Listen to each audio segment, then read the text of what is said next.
नमस्कार, सुप्रभात। स्वागत है आप सभी का उत्तराखंड के इस बुलेटिन में और खबरों के साथ मैं हूं प्रीति बिष्ट। तो आज का दिन उत्तराखंड के लिए बेहद अहम, बेहद खास, क्योंकि टीकाकरण जब होगा कोरोना को लेकर तो कैसी तैयारी है वो सब चीजें आज आंकी जाएंगी। यानी कि वैक्सीनेशन का आज ड्राई रन है राज्य के सभी 13 जिलों में और इसके लिए हर जिले में 10 सेंटर तैयार किए गए हैं। तो कोरोना वैक्सीन जब लोगों को लगेगी, जब टीकाकरण होगा, तो राज्य में व्यवस्थाओं को किस तरीके से दुरुस्त रखना है, जो अभी तक की व्यवस्था है क्या वो कारगर है या फिर आगे कुछ और व्यवस्थाएं करनी होंगी, तो इन सब चीजों को आज जांचा जाएगा, परखा जाएगा, आंका जाएगा। और इसी को देखने के लिए आज ड्राई रन राज्य के सभी 13 जिलों में किया जा रहा है। तो उत्तराखंड में थोड़ी चुनौती इसलिए भी है क्योंकि कई सारे ऐसे इलाके हैं जो दुर्गम हैं, जहां पहुंचना बहुत ज्यादा आसान नहीं है। तो वहां के लिए क्या व्यवस्थाएं हो सकती हैं, इन सब चीजों को आज परखा जाएगा। तो ड्राई रन है कोरोना की वैक्सीन के लिए। सुनील नवप्रभात हमारे सहयोगी देहरादून से हमारे साथ जुड़ चुके हैं। तो सुनील, बड़ा महत्वपूर्ण दिन है आज का। उत्तर प्रदेश के बाद जब उत्तराखंड में भी ये ड्राई रन हो रहा है, क्या कुछ तैयारी है?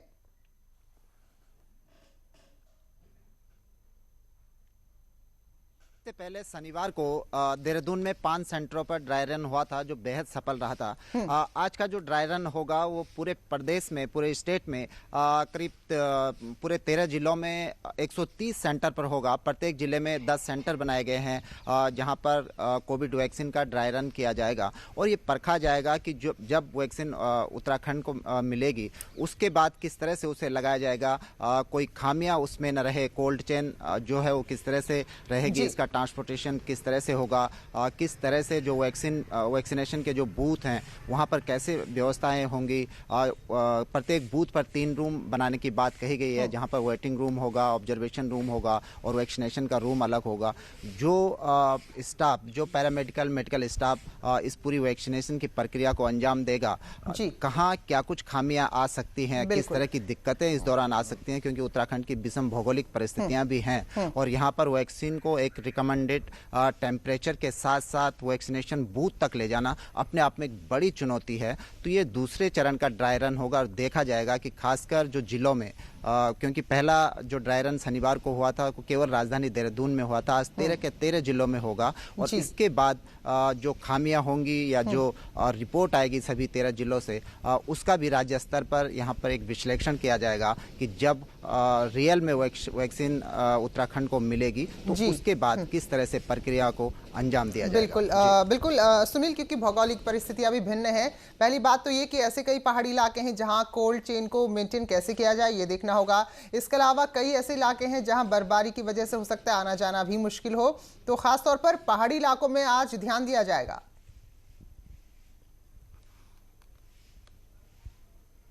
बिल्कुल प्रीति, क्योंकि अभी तक जो एज्यूम किया जा रहा है कि इसके लिए एक निर्धारित टेम्परेचर में ये वैक्सीन काम करेगी, तो वो खासकर पहाड़ की, जिस तरह से हमने कहा कि विषम भौगोलिक परिस्थितियां हैं, यहाँ पर उस टेम्परेचर को मेंटेन करना, उसके लिए उपकरण हर एक ब्लॉक स्तर तक पहुँचाना, क्योंकि बड़ी चुनौती होगी कि जब स्टेट में वैक्सीन आएगी, स्टेट से वो डिस्ट्रिक्ट को आवंटित होगी और डिस्ट्रिक्ट से ब्लॉक स्तर पर होगी और ब्लॉक स्तर से वैक्सीनेशन के जो बूथ हैं जहाँ पर ये वैक्सीन की इस प्रक्रिया को अंजाम दिया जाएगा, लोगों को वैक्सीन लगाई जाएगी, वहां तक एक निर्धारित टेम्परेचर को बनाए रखना अपने आप में बड़ा चैलेंज है। और इसीलिए ये ड्राई रन किया जा रहा है कि किस जो मेडिकल स्टाफ तमाम इसमें लगेगा वो किस तरह से काम करेगा, किस तरह से इस पूरी वैक्सीन की प्रक्रिया को अंजाम दिया जाएगा, उसका ड्राई रन आज देखा जाएगा। और पहले बिल्कुल सुनील, तो ये तमाम कमियों को आंकने के लिए ही ये ड्राई रन आज है। बहुत बहुत धन्यवाद आपका हमारे साथ जुड़ने के लिए।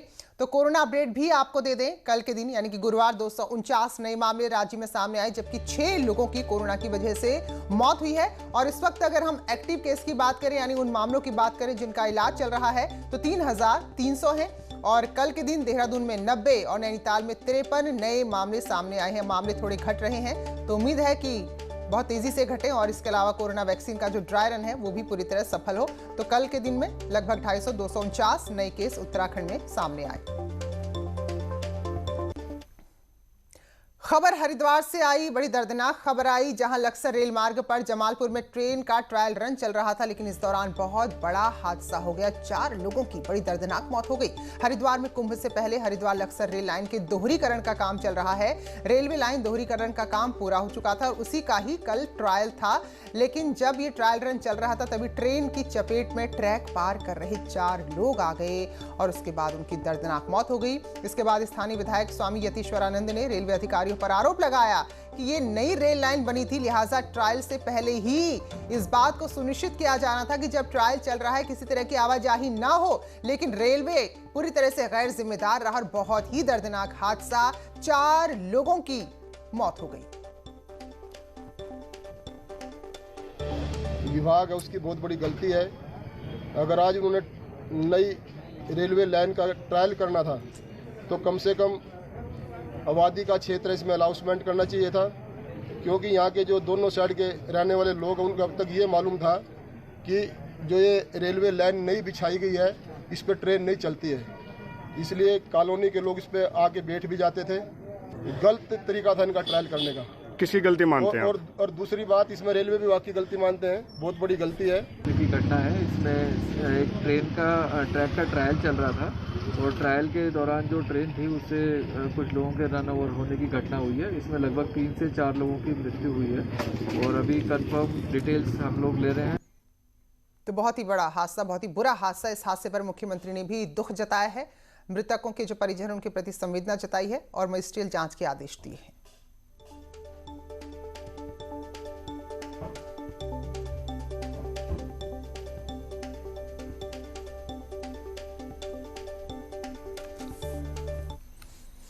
देहरादून से खबर, मुख्यमंत्री त्रिवेंद्र सिंह रावत जब कोरोना से लड़कर लौटे हैं उसके बाद लगातार सक्रिय हैं। गुरुवार को कुंभ की तैयारियों को लेकर बैठक की और कहा कि जो भी अस्थायी और स्थायी निर्माण है वो समय पर पूरे हो जाने चाहिए। इसके साथ ही मुख्यमंत्री ने अधिकारियों को निर्देश दिए कि मकर संक्रांति को लेकर यहाँ पर एपीओ जारी किया जाए और अखाड़ों के संतों के साथ भी समन्वय के साथ काम करने की बात कही है। मुख्यमंत्री ने कहा कि कुंभ के दौरान जो भी श्रद्धालु यहाँ आएंगे उनकी सुविधाओं का भी पूरा ख्याल कोरोना काल में रखा जाएगा। तो रेलवे तैयारी में जुटा है। कुंभ के लिए हरिद्वार आने वाले लोगों को किस तरह से यहां पर आगे व्यवस्थाएं देनी है, कोई दिक्कत ना हो, इसके लिए रेलवे हावड़ा देहरादून और हावड़ा ऋषिकेश के बीच स्पेशल ट्रेन चलाएगी। Howrah Dehradun Howrah superfast special train हफ्ते में 5 दिन चलेगी। वहीं Howrah Dehradun superfast express special train भी 13 जनवरी से 29 अप्रैल के बीच मंगलवार और शुक्रवार को छोड़कर हफ्ते में 5 दिन चलेगी, ताकि जो भी श्रद्धालु कुंभ में स्नान के लिए आना चाहते हैं उनको किसी तरह की दिक्कत ना हो। और अच्छी खबर, राज्य के युवाओं के लिए मुख्यमंत्री ने सरकारी विभागों में खाली पड़े पदों को जल्द भरने के निर्देश दिए हैं और अपर मुख्य सचिव राधा रतूड़ी ने अहम बैठक की है, जिसमें लोक सेवा आयोग, अधीनस्थ सेवा चयन आयोग और सभी विभागों के अधिकारी मौजूद रहे। राधा रतूड़ी ने सभी विभागों को निर्देश दिए हैं कि 15 दिन में खाली पदों की डिटेल भेजें और ये काम ऑनलाइन या फिर ऑफलाइन दोनों तरह से भेजे जा सकते हैं। मंत्री जी के निर्देश हैं कि प्रदेश में युवाओं को रोजगार दिया जाए और उसके लिए जो भी सरकारी नौकरियों में जो भर्ती हो रही है उसमें बहुत तेजी से कार्रवाई की जाए। 2000 पदों का विज्ञापन हम लगभग तैयारी में है, जिनको हम जल्दी निकालेंगे। इसके अलावा 1000 पदों पर हम परीक्षा भी पूरी करा चुके हैं कोरोना के बाद, और इसमें से 3 एग्ज़ाम हमने ऑनलाइन करवाए हैं। तो इस तरह से एक ऑनलाइन एग्ज़ाम की प्रक्रिया भी शुरू हुई है, जो हमें आगे फ़ायदा देगी फ्यूचर में एग्ज़ाम्स को जल्दी ख़त्म करने के लिए। कांग्रेस के नए प्रदेश प्रभारी देवेंद्र यादव गुरुवार को पहली बार कुमाऊं के दौरे पर रहे। इस दौरान पारंपरिक अंदाज में कांग्रेस के कार्यकर्ताओं ने अपने प्रभारी का स्वागत किया और खुद पूर्व मुख्यमंत्री हरीश रावत ढोल दमाऊ बजाते नजर आए। कांग्रेस के सभी बड़े नेता एक साथ एक मंच पर दिखे, तो कोशिश यही थी कि पार्टी को एकजुट दिखाया जाए। कांग्रेस के राष्ट्रीय महासचिव हरीश रावत ढोल बजा रहे थे और साथ ही नेताओं ने दावा किया कि 22 में उनकी जीत तय है। आज ये जोश और 2021 में मैं समझता हूँ कि और संगठित होकर हमारी कांग्रेस पार्टी लगातार लोगों की आवाज को आवाज देने का काम करती रहे। चुनाव तक की रूपरेखा पर जो प्रभारी हैं और जो प्रदेश कांग्रेस के अध्यक्ष हैं वो लोगों से बातचीत करेंगे और उसकी आउटलाइन हमारे सब साथियों को हम सबको देंगे। और कार्यकर्ताओं ने कमर कस ली है कि जब तक लोगों को सरकार नहीं बना देंगे तब तक हम चैन से नहीं बैठेंगे। चारों ओर इतनी देर इसलिए हुई, रास्ते में 2 घंटे स्वागत के देने पड़े। उत्तराखंड परिवहन निगम में राजनीति किस कदर हावी है, इसका नमूना गुरुवार यानी कि कल देखने को मिला। दरअसल डिपो में अधिकारी से अभद्रता करने पर परिवहन निगम ने 8 कर्मचारियों को निलंबित किया था, जिसके बाद गुरुवार शाम ग्रामीण डिपो के कर्मचारियों ने कार्य बहिष्कार कर दिया। इससे पहले कर्मचारी यूनियन के अध्यक्ष अशोक चौधरी और सहायक महाप्रबंधक रामलाल पेन्यूली के बीच बातचीत का एक कथित ऑडियो भी सामने आया। तो ऑडियो आपको सुनाते हैं जो एक्सक्लूसिवली हमारे पास है, तो सुनिए और ये देखिए कि कैसे हर जगह राजनीति अपनी पैठ बना रही है। हेलो भाई, पहले जी आपने ठीक नहीं किया ये। अरे तो बॉस मेरे ऊपर भी तो वो था जब वहाँ से आ गया था, आपने करवाया और आपने नहीं किया। सब कुछ मेरी समझ में आ गया। नहीं ऐसा नहीं है। देखो आपने जो है दुश्मनी बोल ले ली हमसे। नहीं ऐसा नहीं है। नहीं अब इसमें जो दुश्मनी में जो होगा वो हम करेंगे। ठीक है, कोई नहीं। दुश्मनी है, ये सब आपने करवाया। आपने ड्रामा कराया, आपने बवाल कराया। नहीं मैंने कुछ नहीं कराया। रिपोर्ट कराई, सब कुछ मुझे पता है। नहीं, बिल्कुल नहीं। ये बहुत भारी पड़ेगा आपको। ऐसा नहीं है नेताजी। इतना ये जो आप सोच रहे हो ना कि ये सब चालबाजी से हमें पता नहीं लगा, सब पता। नहीं ऐसा नहीं। आपने रिपोर्ट कराई। नहीं, आप पूजा केरा के पास बैठ के फोन करके रिपोर्ट करता को बुला रहे थे। नहीं, बिल्कुल भी नहीं। पूछ लेना मैडम, ऐसा नहीं। मुझे सब पता। नहीं दीपक जैन की आपकी बात हुई, वो भी आपने यूनियन वालों को बताई तुरंत। नहीं ऐसा नहीं। अब आप देखो, चलो कोई बात ठीक जी। हेलो भाई, पहले जी आपने ठीक नहीं किया ये। अरे तो बॉस मेरे ऊपर भी तो वो था जब वहाँ से आ गया था। आपने करवाया और आपने किया। सब कुछ मेरी समझ में आ गया। नहीं ऐसा नहीं है। देखो आपने जो है दुश्मनी बोल ले ली हमसे। नहीं ऐसा नहीं है। नहीं अब इसमें जो दुश्मनी में जो होगा वो हम करेंगे। ठीक है, कोई नहीं। दुश्मनी है, ये सब आपने करवाया। आपने ड्रामा कराया, आपने बवाल कराया। नहीं मैंने कुछ नहीं कराया। रिपोर्ट कराई, सब कुछ मुझे पता है। नहीं, बिल्कुल नहीं। ये बहुत भारी पड़ेगा आपको। ऐसा नहीं है नेताजी। इतना ये जो आप सोच रहे हो ना कि ये सब चालबाजी से हमें पता नहीं लगा, सब पता। नहीं ऐसा नहीं। आपने रिपोर्ट कराई। नहीं, आप पूजा केरा के पास बैठ के फोन करके रिपोर्ट करता को बुला रहे थे। नहीं, बिल्कुल भी नहीं। पूछ लेना मैडम, ऐसा नहीं। मुझे सब पता। नहीं दीपक जैन की आपकी बात हुई, वो भी आपने यूनियन वालों को बताई तुरंत। नहीं ऐसा नहीं। अब आप लोकसभा अध्यक्ष ओम बिरला आज देहरादून में रहेंगे। लोकसभा सचिवालय द्वारा पंचायत प्रतिनिधियों के लिए आयोजित कार्यक्रम में शामिल होंगे। इस मौके पर मुख्यमंत्री त्रिवेंद्र सिंह रावत, विधानसभा अध्यक्ष प्रेमचंद्र अग्रवाल समेत सभी जिला पंचायत अध्यक्ष, उपाध्यक्ष, क्षेत्र पंचायत प्रमुख समेत करीब 400 से ज्यादा पंचायत प्रतिनिधि मौजूद रहेंगे। इसका 1 दिवसीय कार्यक्रम है यहाँ पे, और उसमें लोकसभा अध्यक्ष आने वाले हैं। कल हम सब लोग उनका स्वागत भी यहाँ पे करने वाले हैं, और मैं बधाई दे रहा हूँ भारत सरकार को कि उन्होंने उत्तराखंड राज्य को चुना है। इसके लिए पहला राज्य है जो इसकी शुरुआत यहाँ से हो रही है। रुड़की के भगवानपुर थाना क्षेत्र से 5 जनवरी को एक ट्रक चोरी होने की सूचना पुलिस को मिली, जिसके बाद पुलिस ने आरोपियों की धरपकड़ के लिए टीम का गठन किया और 2 आरोपियों को झबरेड़ा के जटौल रोड से गिरफ्तार किया। वहीं आरोपियों की निशानदेही पर चोरी के 2 ट्रक भी बरामद हो गए हैं। तो फिलहाल पुलिस आरोपियों से पूछताछ कर रही है और जो इनके गिरोह के बाकी लोग हैं उनको भी ढूंढा जा रहा है।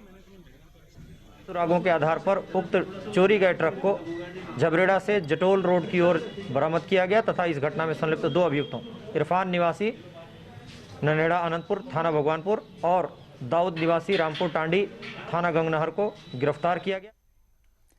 टिहरी के चंबा की पहचान मानी जाने वाली हेवल घाटी अपनी पहचान खोती जा रही है और घटते जलस्तर के चलते यहां खेती भी प्रभावित हो रही है।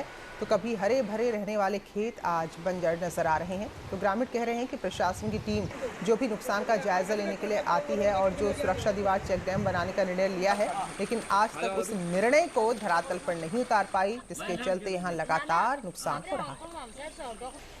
कहीं ना कहीं जो पेड़ों को नुकसान हुआ है और कहीं ना कहीं ऑल वेदर रोड पे भी जो निर्माण कार्य हो रहा है, उसको देखते हुए जो दीवार सुरक्षा दीवार वहाँ नदी के किनारे किनारे होनी चाहिए थी, वो नहीं लगाई गई। हम मांग करना चाहते हैं कि भाई वो दीवार लगाई जाए ताकि जो पानी का अपना एक रुख होता है और बराबर वो बरकरार रहे। स्वागत है ब्रेक के बाद। रामनगर वन प्रभाग के कोसी रेंज में इन दिनों एक बाघिन की लगातार चहलकदमी नजर आ रही है। ये बाघिन तेड़ा रोड पर लोगों को 29 दिसंबर को नजर आई थी और उसके बाद इसकी साइटिंग 6 जनवरी से इस रोड पर लगातार हुई है। ये बाघिन तेड़ा रोड पर बनी वन विभाग की चौकी के पास से उतरकर कोसी बैराज के पहले पार की बाहर तक गई है और फिर वहां लौटकर जंगल में चली गई है। तो इसकी चहलकदमी किसी ने अपने कैमरे में कैद की है, जो इस वक्त आप देख रहे हैं। हल्द्वानी में गुरुवार को रोड क्रॉस करने के दौरान एक बाघ की मौत हो गई, जिसके बाद कई तरह के सवाल खड़े हुए।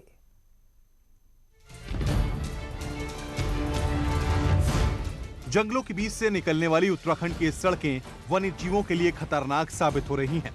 सड़क किनारे लगे चेतावनी वाले ये बोर्ड भी इंसानों की स्पीड पर कंट्रोल नहीं कर पा रहे हैं।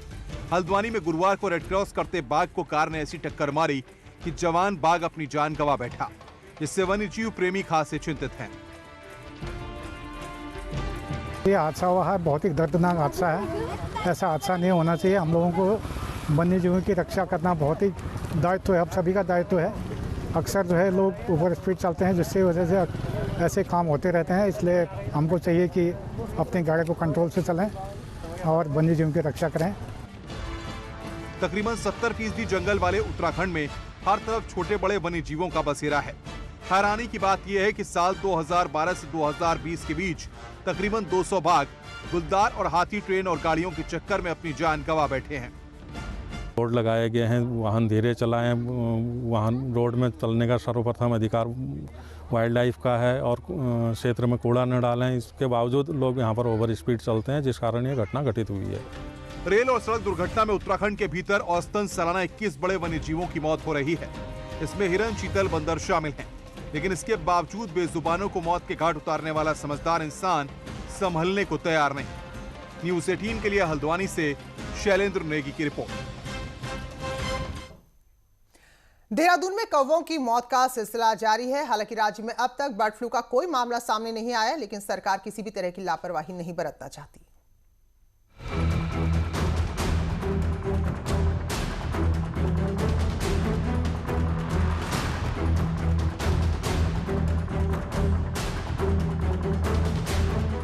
हिमाचल, हरियाणा, केरल, राजस्थान, मध्य प्रदेश में बर्ड फ्लू के चलते हजारों पक्षी मारे गए हैं। देहरादून में पिछले 4 दिनों से कई इलाकों में अज्ञात कारणों से कौवे मरे हुए या फिर बीमारी की हालत में मिल रहे हैं। बर्ड फ्लू की जानकारी होने के बाद अब ऐसी कॉल की संख्या बढ़ने लगी है। गुरुवार को चुखूवाला, लखीबाग, मोहनी रोड, IT पार्क से बीमार और मरे हुए कौवे बरामद किए गए। लखीबाग में पिछले कुछ दिनों से लगातार कौवे मर रहे हैं। एक हफ्ते से मिल रहे हैं, मैं दो तीन रोज के मिल रहे हैं। और फिर अब हमें कुछ डाउट सा हुआ, क्योंकि न्यूज में सुना कि बर्ड फ्लू फैल रहा है, तो फिर हमने वन विभाग को आज कॉल की है। उच्च अधिकारियों को हम लगातार रिपोर्ट कर रहे हैं। जहाँ जैसे अभी सिटी में भी 4 जगह से कॉल आ रखी है। कहीं पे 3 कौवे हैं, कहीं पे 1 कौवा है। तो हम उनको, जैसे ही हमको आदेश मिला डेफो देहरादून साहब का, तो हम लोग उनको रेस्क्यू कर रहे हैं। बर्ड फ्लू की आशंका को देखते हुए शासन ने विभाग को अलर्ट रहने के निर्देश दिए। गुरुवार को वेटनरी, फॉरेस्ट और हेल्थ डिपार्टमेंट ने बर्ड फ्लू को लेकर मीटिंग की। बॉर्डर वाले जिलों को हाई अलर्ट पर रखा गया। वहीं बर्ड फ्लू वाले प्रदेशों से पोल्ट्री से जुड़े हुए उत्पाद लाने पर रोक लगा दी गई है। जिन स्टेट्स में इस तरह का कंफर्म हुआ है, बर्ड फ्लू की पुष्टि है, वहाँ से कोई भी जो है पोल्ट्री प्रोडक्ट या पोल्ट्री का जो है आवागमन बंद कर दिया जाए। दूसरा ये किया है कि हम रेगुलर अपने पोल्ट्री फार्म जो बड़े बड़े तराई में हैं और लोगों को जागरूक भी करें और वहाँ सर्वेलेंस भी करें। हमारे यहाँ जितने जू हैं उन सब में भी हम लोगों ने जो बाहर से चिकन इत्यादि आता था उनके लिए भी अभी कहा है कि आवश्यकता अनुसार आप इस पर निर्णय लेंगे। और राज्य के बाहर से भी जो आने वाला हमारे यहाँ आएगा अन्य प्रकार का सामान है, उसके लिए भी कहा गया है कि ठीक प्रकार से व्यवस्थित रूप से उस सारे को देखरेख में रखें। हालांकि राहत की बात यह है कि राज्य में मौजूद किसी भी वेटलैंड से अभी इस तरह का कोई मामला सामने नहीं आया है।